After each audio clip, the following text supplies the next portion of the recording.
당신은 화를 내본 적이 있습니까?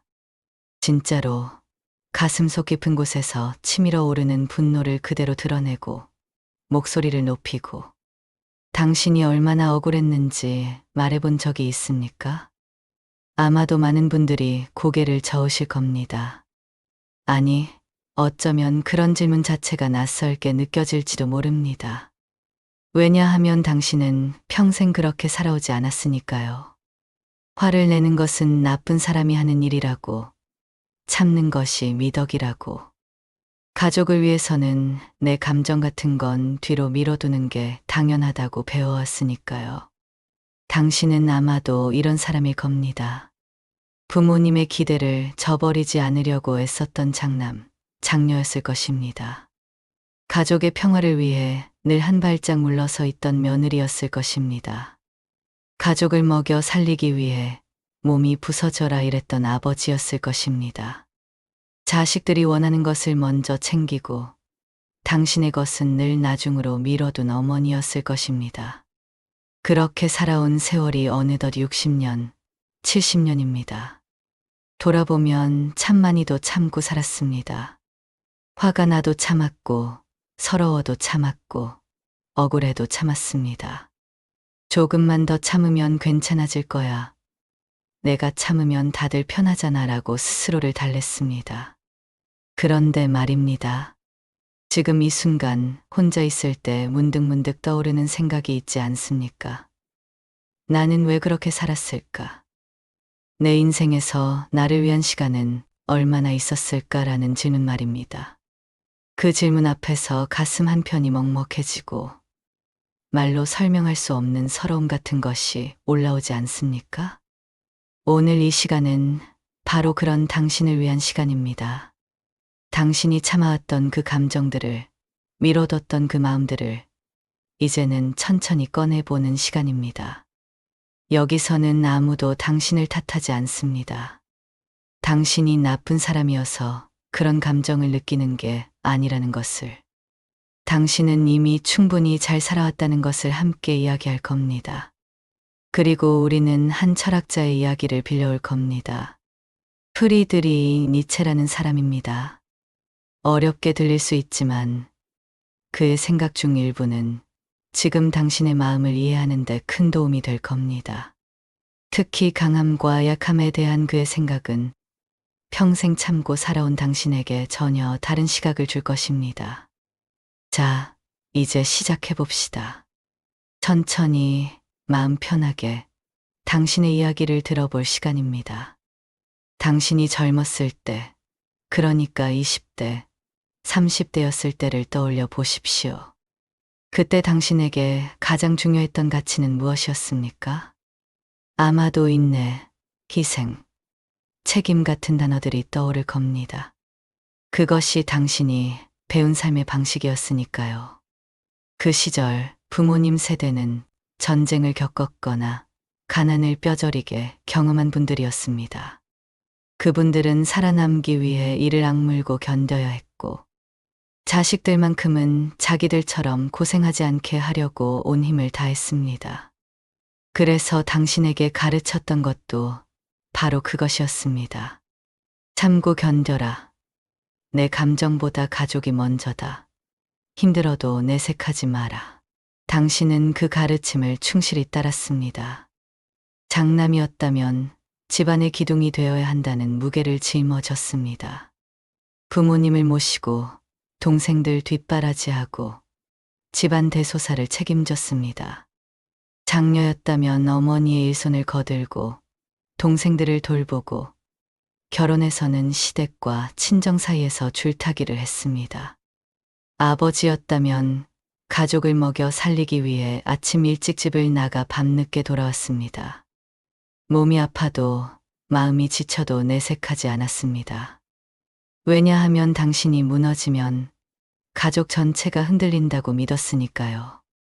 어머니였다면 자식들의 밥상을 차리고 빨래를 하고 아이들이 아프면 밤새 간호했습니다. 당신의 몸이 아픈 것은 나중 문제였습니다. 그렇게 살면서 당신은 자신의 감정을 자꾸만 밀어뒀습니다. 나중에 여유 생기면 그때 생각하지 뭐. 지금은 애들 키우느라 바쁘니까. 은퇴하고 나면 내 시간도 생기겠지. 그런데 이상한 일입니다. 그 나중은 좀처럼 오지 않았습니다. 아이들이 크면 손주를 봐야 했고, 은퇴하고 나니 몸이 예전 같지 않았고, 배우자나 부모님 간병이 시작되었습니다. 그렇게 몇십 년이 흐르는 동안 당신 안에는 무언가가 계속 쌓였습니다. 말하지 못한 서운함, 표현하지 못한 분노, 인정받지 못한 억울함이 당신 마음 한구석에 차곡차곡 쌓였습니다.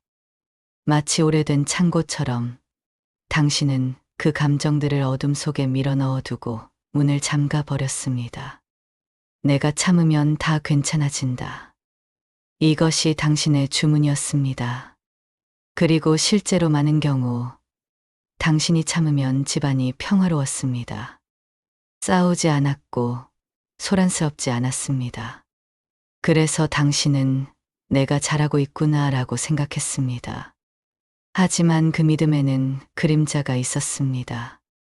당신이 참는다고 해서 문제가 해결된 것은 아니었습니다. 단지 문제가 보이지 않게 된 것뿐이었습니다. 그리고 그 보이지 않는 문제는 당신의 마음 속에서 천천히, 그러나 확실하게 당신을 갉아먹고 있었습니다. 참아온 감정은 사라지지 않습니다. 단지 형태를 바꿀 뿐입니다. 어떤 사람은 우울해졌습니다. 어떤 사람은 작은 일에도 짜증이 나기 시작했습니다. 어떤 사람은 아무것도 하기 쉬워졌습니다. 어떤 사람은 가족들과의 대화가 점점 줄어들었습니다. 그리고 이제 60대, 70대가 된 당신은 문득 깨닫습니다. 나는 내 인생을 살았던 걸까? 그 질문 앞에서 당신은 말없이 서 있습니다. 대답이 쉽게 나오지 않습니다. 그러나 여기서 분명히 말씀드리고 싶은 것이 있습니다. 당신은 잘못한 것이 없습니다. 당신은 당신이 배운 대로, 당신이 믿었던 대로 최선을 다해 살았습니다. 다만 이제는 그 참아온 감정들을 조금씩 꺼내볼 시간이 되었다는 것입니다. 이제 우리는 프리드리히 니체라는 철학자의 이야기를 잠시 들어보겠습니다. 니체는 19세기 독일 사람으로 인간의 강함과 약함에 대해 깊이 고민했던 사람입니다. 그의 이야기가 왜 지금 당신에게 중요한가 하면 우리가 평생 배워온 강함의 개념이 사실은 잘못되었을 수도 있다는 것을 보여주기 때문입니다. 먼저 우리가 흔히 생각하는 강한 사람의 모습을 떠올려 봅시다. 어떤 이미지가 떠오릅니까? 아마도 이런 모습일 겁니다. 힘든 일이 있어도 꿋꿋이 참아내는 사람. 감정을 드러내지 않고 묵묵히 자기 할 일을 하는 사람. 어떤 상황에서도 화를 내지 않고 평정심을 유지하는 사람. 당신도 그런 사람이 되려고 노력해왔을 겁니다. 그것이 강한 사람의 모습이라고 배웠으니까요.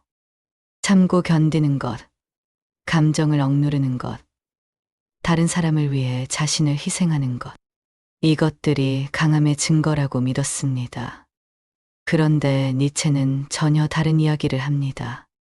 니체가 보기에 진짜 강한 사람은 자신의 감정을 억누르는 사람이 아닙니다.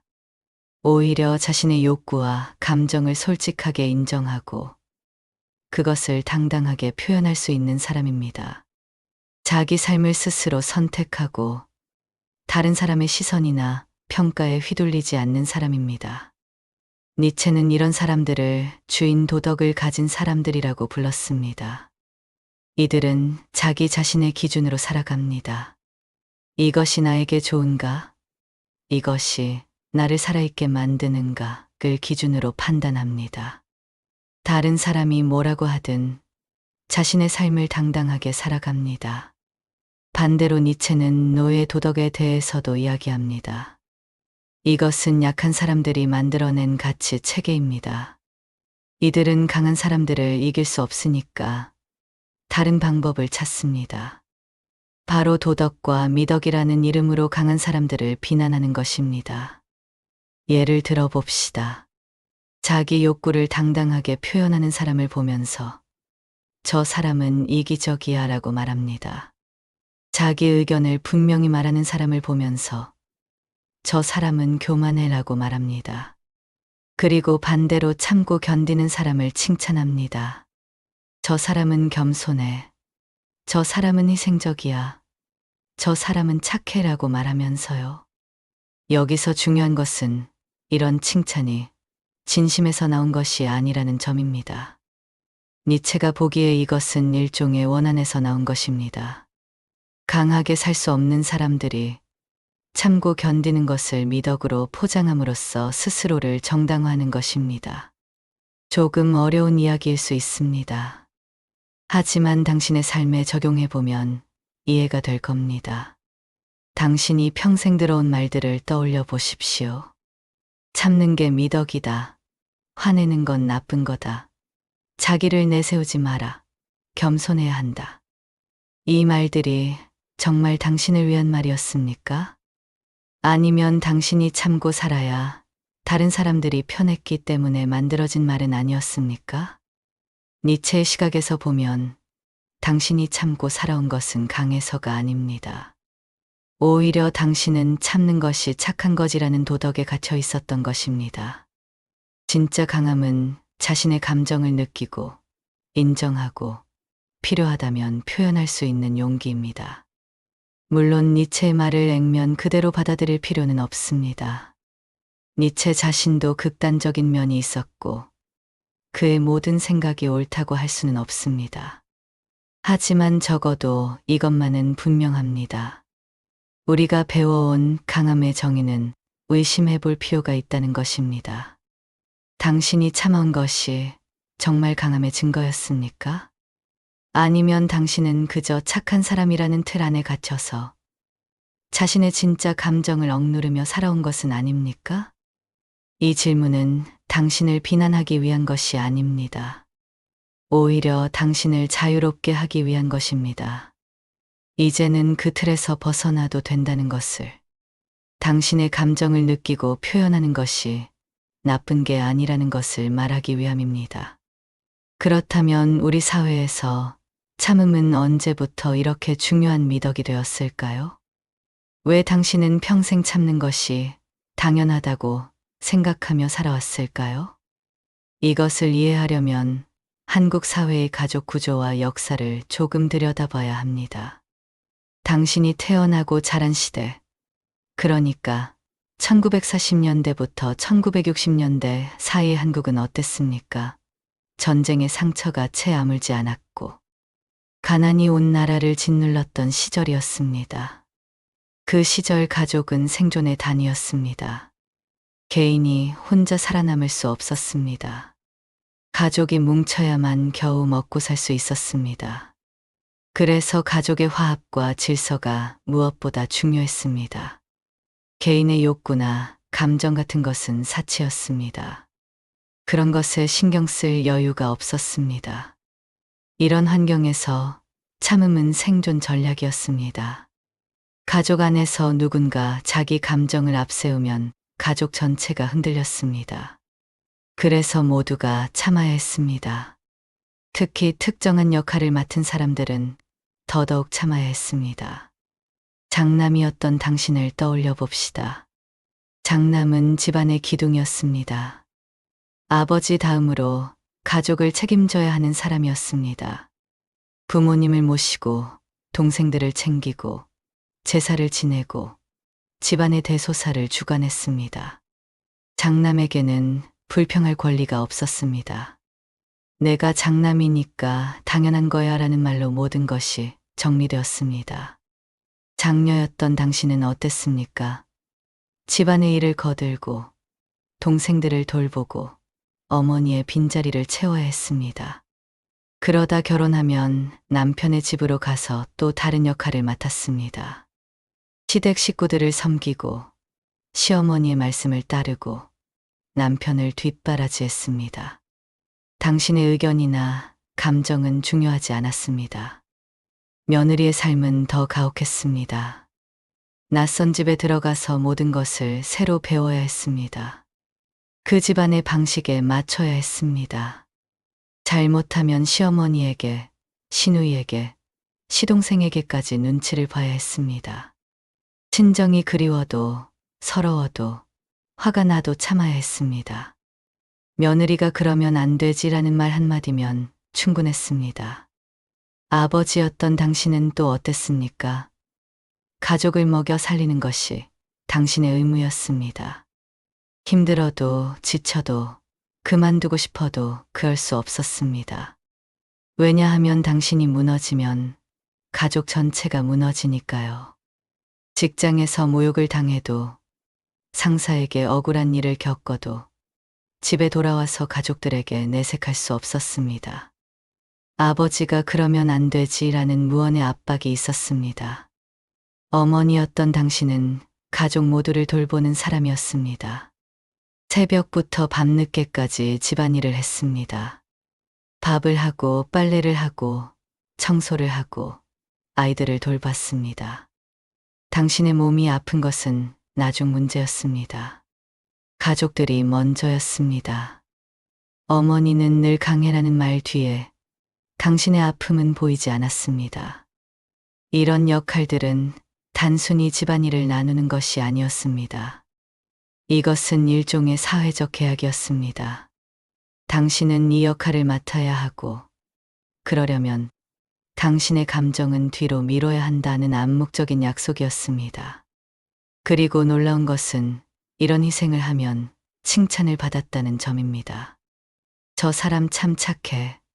저 사람 참 효자야. 저 며느리 참 좋네. 저 사람 참 책임감 있어. 이런 칭찬을 들으면 당신은 뿌듯했습니다. 내가 제대로 살고 있구나 라고 생각했습니다. 하지만 그 칭찬의 이면을 들여다보면 어떤가요? 사람들은 당신이 참아주니까 편했습니다. 당신이 자기 역할을 다해주니까 다른 사람들이 신경 쓸 일이 줄어들었습니다. 그래서 칭찬한 것입니다. 당신을 정말 위해서가 아니라 그렇게 살아주면 모두가 편하니까 칭찬한 것입니다. 이것은 아무도 당신을 사랑하지 않았다는 뜻이 아닙니다. 단지 그 사회 구조 자체가 그렇게 작동했다는 것입니다. 그리고 그 구조 안에서 당신은 참는 사람이 되도록 학습되었습니다. 세월이 흐르면서 사회는 많이 변했습니다. 이제는 개인의 감정과 권리를 더 중요하게 생각합니다. 그런데 당신 세대는 그 변화의 혜택을 제대로 받지 못했습니다. 당신이 젊었을 때는 참는 것이 미덕이었고, 나이가 들어서는 이미 그렇게 사는 것이 몸에 배어버렸습니다. 그래서 지금 60대, 70대가 된 당신은 이 중에 어려움을 겪습니다. 한편으로는 평생 참고 살아온 방식이 익숙하면서도 다른 한편으로는 내 인생은 뭐였나라는 회의가 듭니다. 그리고 젊은 세대들이 자기 의견을 당당하게 말하는 것을 보면서 부럽기도 하고 때로는 이해가 안 되기도 합니다. 하지만 분명한 것은 당신이 참아온 것은 당신이 약해서가 아니라는 점입니다. 당신은 그 시대가 요구한 역할을 충실히 해냈습니다. 다만 이제는 그 역할에서 조금 내려와도 된다는 것입니다. 평생 참고 살아온 당신에게 묻고 싶습니다. 참았던 그 감정들은 다 어디로 갔습니까? 화가 났지만 삼켰던 그 순간들, 서러웠지만, 혼자 사귀었던 그 시간들, 억울했지만 말하지 못했던 그 일들, 그것들은 어디로 사라졌습니까? 답은 간단합니다. 사라지지 않았습니다. 당신의 몸과 마음 어딘가에 여전히 남아 있습니다. 마치 오래된 집의 지하실처럼 당신이 보지 않으려 했던 그곳에 차곡차곡 쌓여 있습니다. 분노를 억누르면 그것은 형태를 바꿉니다. 때로는 우울로 변합니다. 어느 날 문득 아무것도 하고 싶지 않습니다. 예전에는 좋아하던 일도 이제는 재미가 없습니다. 아침에 눈을 뜨면 하루가 무겁게 느껴집니다. 이유를 모르겠습니다. 그냥 기운이 없습니다. 의사에게 가면 우울증이라는 진단을 받을 수도 있습니다. 그런데 사실 그 우울의 뿌리를 들여다보면 평생 표현하지 못했던 분노와 서러움이 있습니다. 화를 밖으로 내지 못하니까 안으로 향한 것입니다. 그것이 우울이 됩니다. 어떤 사람은 무기력해집니다. 뭐하러 해? 어차피 소용없어라는 생각이 자주 듭니다. 새로운 것을 시도할 의욕이 없습니다. 그냥 하루하루를 견딥니다. 살아가는 것이지 살아있는 것이 아닙니다. 또 어떤 사람은 냉소적이 됩니다. 세상을 비판하고 다른 사람들을 쉽게 판단합니다. 요즘 젊은 애들은 세상이 왜 이 모양이야 라는 말이 자주 나옵니다. 이것도 사실은 억눌린 감정의 다른 표현입니다. 자신의 분노를 직접 다루지 못하니까 세상을 향해 쏟아내는 것입니다. 그리고 관계가 단절되기 시작합니다. 가족과의 대화가 줄어듭니다. 배우자와 나란히 앉아 있지만 할 말이 없습니다. 자식들과는 더 멀어집니다. 요즘 애들은 이해할 수가 없어라고 생각하지만 사실은 당신 자신도 자신을 이해하지 못하고 있습니다. 신체적인 증상으로 나타나기도 합니다. 만성적인 두통, 소화불량, 불면증, 어깨와 목의 통증 이런 것들이 계속됩니다. 병원에 가서 검사를 받아도 특별한 이상이 없다고 합니다. 의사는 스트레스 때문이라고 말합니다. 그런데 당신은 특별히 스트레스 받는 일이 없다고 생각합니다. 하지만 생각해 보십시오. 평생 억눌러온 감정 자체가 얼마나 큰 스트레스입니까? 당신의 몸은 이미 알고 있습니다. 마음이 표현하지 못한 것을 몸이 대신 말하고 있는 것입니다. 어떤 사람들은 나는 화가 없는 사람이야 라고 말합니다. 정말로 그렇게 믿습니다. 평생 화를 내지 않고 살았으니까 자신은 원래 화 같은 걸 안 내는 사람이라고 생각합니다. 그런데 그것은 착각입니다.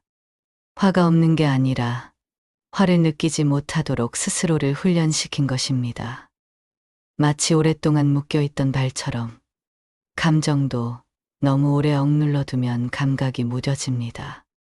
이것을 심리학에서는 감정마비라고 부릅니다. 화도 느껴지지 않지만 기쁨도 느껴지지 않습니다. 슬픔도 설렘도 모든 감정이 희미해집니다. 그래서 삶이 무채색처럼 느껴집니다. 그리고 더 안타까운 것은 이 모든 것이 당신 잘못이 아닌데도 당신이 스스로를 탓한다는 점입니다.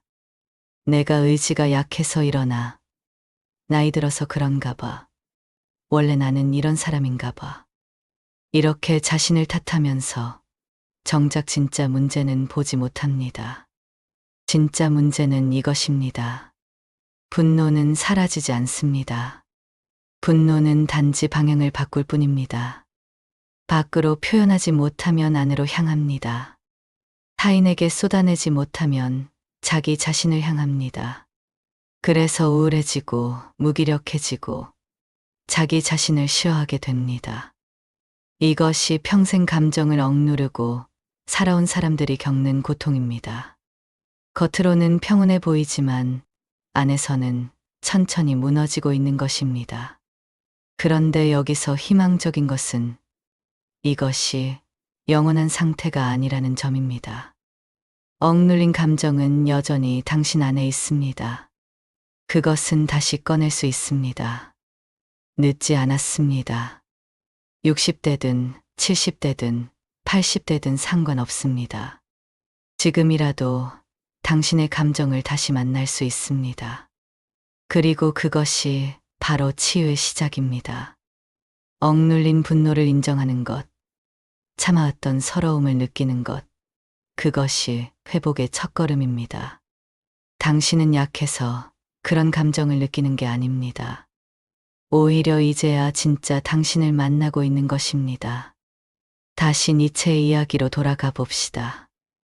니체는 감정, 특히 분노에 대해 우리가 생각하는 것과 전혀 다른 시각을 제시합니다. 그의 관점에서 보면 분노는 나쁜 것이 아닙니다. 오히려 분노는 생명력의 표현입니다. 분노는 무엇입니까? 분노는 당신이 부당한 대우를 받았을 때 일어나는 자연스러운 반응입니다. 당신의 경계가 침범당했을 때, 당신의 존엄이 무시당했을 때, 당신이 소중히 여기는 것이 훼손되었을 때 생기는 감정입니다. 다시 말해, 분노를 느낀다는 것은 당신이 스스로를 가치 있는 존재로 여긴다는 증거입니다. 나는 이런 대우를 받아서는 안 된다. 이것은 부당하다라고 느끼는 것입니다. 이것은 자기 존중의 신호입니다. 반대로 생각해 봅시다. 분노를 전혀 느끼지 못하는 사람은 어떤 사람입니까? 아무리 부당한 대우를 받아도 그럴 수도 있지. 내가 참으면 되지 라고만 생각하는 사람입니다. 니체의 관점에서 보면 이것은 강함이 아닙니다. 오히려 자기 자신을 포기한 것입니다. 물론 니체가 말하는 것이 무조건 화를 내라는 것은 아닙니다. 화를 낸다는 것과 폭력적으로 행동하는 것은 전혀 다릅니다. 분노를 느끼는 것과 분노를 파괴적으로 표출하는 것은 별개의 문제입니다. 진짜 강한 사람은 자신의 분노를 느낄 줄 압니다. 그리고 그 분노가 무엇을 말하고 있는지 이해합니다. 내가 왜 화가 났지? 무엇이 나를 불편하게 했지? 내가 진짜 원하는 건 뭐지? 이런 질문을 던질 수 있습니다. 그리고 그 분노를 건설적으로 사용할 줄 압니다. 상황을 바꾸는 에너지로 사용합니다. 자기 자신을 지키는 힘으로 사용합니다. 더 이상 부당한 대우를 받아들이지 않겠다는 결단으로 이어집니다. 당신의 삶에 적용해 봅시다. 당신이 평생 참아왔던 순간들을 떠올려 보십시오. 시어머니가 당신을 무시하는 말을 했을 때, 배우자가 당신의 의견을 묵살했을 때, 자식들이 당신을 당연하게 여길 때, 당신은 화가 났습니다. 분명히 화가 났습니다. 그런데 당신은 그 화를 억눌렀습니다. 왜냐하면 화내는 건 나쁜 거야 라고 배웠으니까요. 하지만 니체의 관점에서 보면 그때 당신이 화를 느낀 것은 당연한 일이었습니다. 당신이 존중받지 못했으니까요. 만약 그때 당신이 그 분노를 인정하고 나는 이런 대우를 받고 싶지 않다고 말할 수 있었다면 어땠을까요? 당신의 인생이 조금은 달라졌을까요? 아마도 그랬을 것입니다. 물론 지금 와서 과거를 바꿀 수는 없습니다. 하지만 지금부터는 다를 수 있습니다. 이제는 당신의 분노를 인정해도 됩니다. 그래, 나는 화가 났었어. 그리고 그건 당연한 일이었어 라고 말할 수 있습니다. 그리고 이것을 깨닫는 순간, 당신 안에서 뭔가 풀리기 시작할 것입니다. 그동안 내가 나쁜 사람이라서 화가 났나? 라고 자책했던 마음이 아니야. 화를 느끼는 건 자연스러운 일이었어로 바뀝니다. 니체는 말합니다. 진정한 강함은 자기 자신에게 솔직한 것이라고. 자신의 감정을, 욕구를, 한계를 인정하는 것이라고. 그리고 그것을 바탕으로 자기 삶을 당당하게 살아가는 것이라고. 당신도 그럴 수 있습니다. 나이가 많다고 이미 오래 참고 살았다고 해서 불가능한 것이 아닙니다. 오히려 이제야 진짜 강해질 수 있는 시간입니다. 분노를 느낄 줄 아는 것. 그것이 나를 존중한다는 신호임을 이해하는 것. 그리고 더 이상 부당한 대우를 받아들이지 않겠다고 결심하는 것. 이것이 이체가 말한 진짜 강함입니다. 당신은 약해서 참아온 게 아닙니다. 당신은 강해지는 방법을 잘못 배웠을 뿐입니다. 이제는 다시 배울 수 있습니다. 진짜 강함을 말입니다. 지금까지 우리는 참아온 감정에 대해, 그리고 그것을 인정하는 것의 중요성에 대해 이야기했습니다. 그렇다면 이제 실제로 어떻게 해야 할까요? 60대. 70대가 된 지금 평생 억눌러왔던 감정을 어떻게 건강하게 다룰 수 있을까요? 먼저 이것만은 분명히 해두고 싶습니다. 이것은 가족들과 크게 싸우라는 이야기가 아닙니다. 평생의 관계를 깨트리라는 이야기도 아닙니다. 그보다는 당신 자신과의 관계를 회복하는 것, 당신의 감정을 안전하게 다루는 것에 관한 이야기입니다. 첫 번째, 혼잣말로 시작하십시오. 가장 안전한 방법은 혼자 있을 때 자신에게 말하는 것입니다. 조용한 시간에 아무도 없을 때 당신이 느끼는 감정을 소리내어 말해 보십시오. 나는 그때 정말 화가 났었어. 나는 서러웠어. 나는 억울했어. 나는 무시당한 기분이었어. 처음에는 어색할 것입니다. 평생 그런 말을 안 해봤으니까요. 하지만 계속하다 보면 점점 자연스러워집니다. 그리고 신기한 일이 일어납니다. 그 말을 하는 순간 가슴 한구석이 조금 풀리는 것을 느낄 것입니다. 두 번째, 글로 써보십시오. 말하는 것이 어렵다면 글로 쓰는 것도 좋은 방법입니다. 일기장을 하나 마련하십시오. 그리고 아무도 볼 수 없는 곳에 당신의 감정을 써보십시오. 오늘 며느리가 한 말이 나를 불편하게 했다. 나는 무시당한 기분이었다. 남편이 내 말을 또 끊었다. 나는 존중받지 못한다고 느꼈다. 자식들이 명절에만 온다. 나는 외로웠다. 이렇게 쓰다 보면 당신이 정확히 무엇 때문에 힘들었는지 명확해집니다. 막연하게 그냥 속상해였던 것이 구체적인 상황과 감정으로 정리됩니다. 그리고 그것만으로도 치유가 시작됩니다. 세 번째, 감정 인정 연습을 하십시오. 하루에 한 번 조용히 앉아서 자신에게 물어보십시오. 오늘 나는 어떤 기분이었지? 그리고 어떤 감정이 떠오르든 그것을 있는 그대로 인정해 주십시오. 오늘 나는 화가 났어. 그리고 그건 괜찮아. 오늘 나는 서러웠어. 그리고 그걸 느끼는 건 자연스러운 일이야. 오늘 나는 외로웠어. 그리고 그건 나쁜 게 아니야. 이렇게 자신의 감정에 허락을 내리는 연습을 하십시오.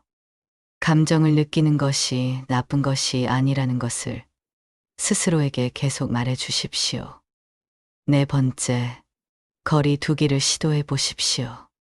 만약 특정한 사람이나 상황이 계속 당신을 힘들게 한다면 물리적 또는 심리적 거리를 두는 것도 방법입니다. 이것은 관계를 끊는 것과는 다릅니다. 단지 당신에게 필요한 공간을 만드는 것입니다. 예를 들어, 자식들과의 만남을 조금 줄일 수도 있습니다. 매주 보던 것을 격주로 바꿀 수도 있습니다. 전화를 매일 받던 것을 이틀에 한 번으로 할 수도 있습니다. 이것은 사랑하지 않아서가 아니라 당신이 숨 쉴 공간이 필요해서입니다.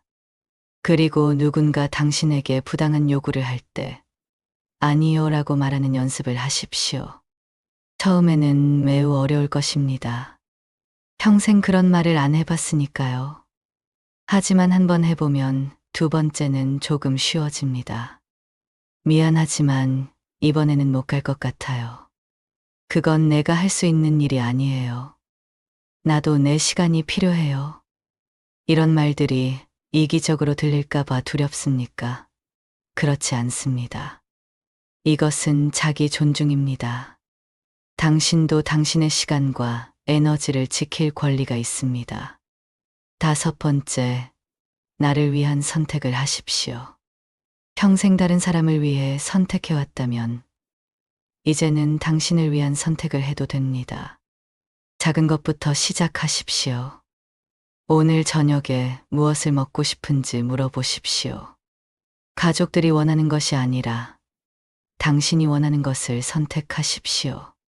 주말에 무엇을 하고 싶은지 생각해 보십시오. 자식들을 돕는 것이 아니라 당신이 하고 싶은 일을 계획하십시오. 돈을 쓸 때도 이게 나한테 필요한가를 먼저 물어보십시오. 자식들 주려고, 손주들 사주려고 아끼기만 할 것이 아니라 당신 자신에게도 써보십시오.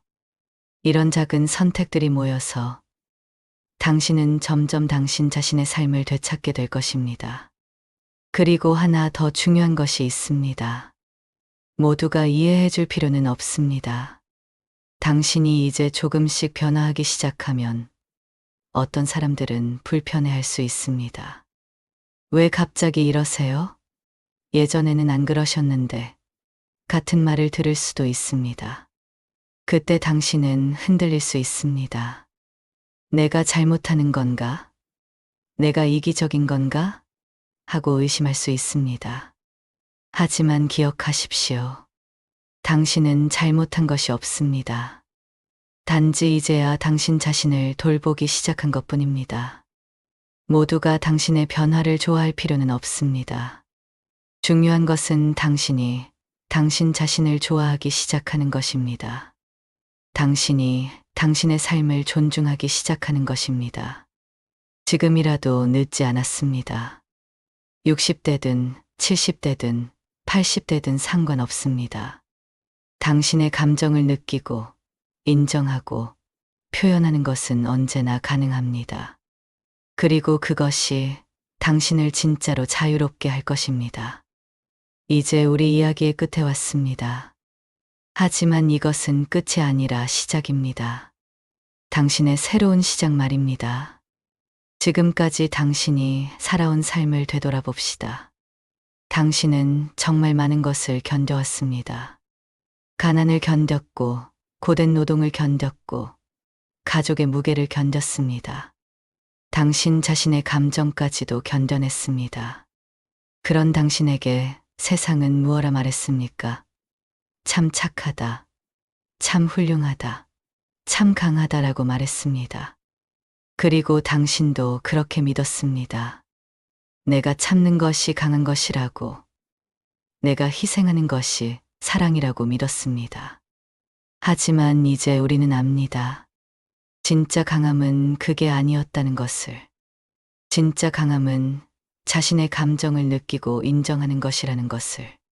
자기 자신을 존중하고 더 이상 부당한 대우를 받아들이지 않는 것이라는 것을. 니체는 이런 말을 남겼습니다. 자신이 되어라.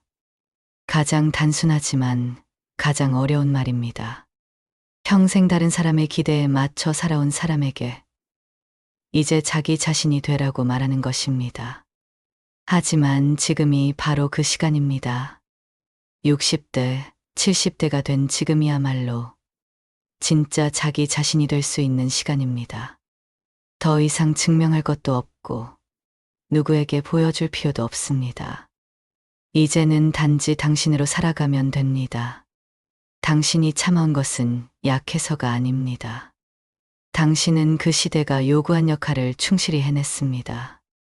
당신은 가족을 지켰고 책임을 다했고 최선을 다해 살았습니다. 그것은 분명한 사실입니다.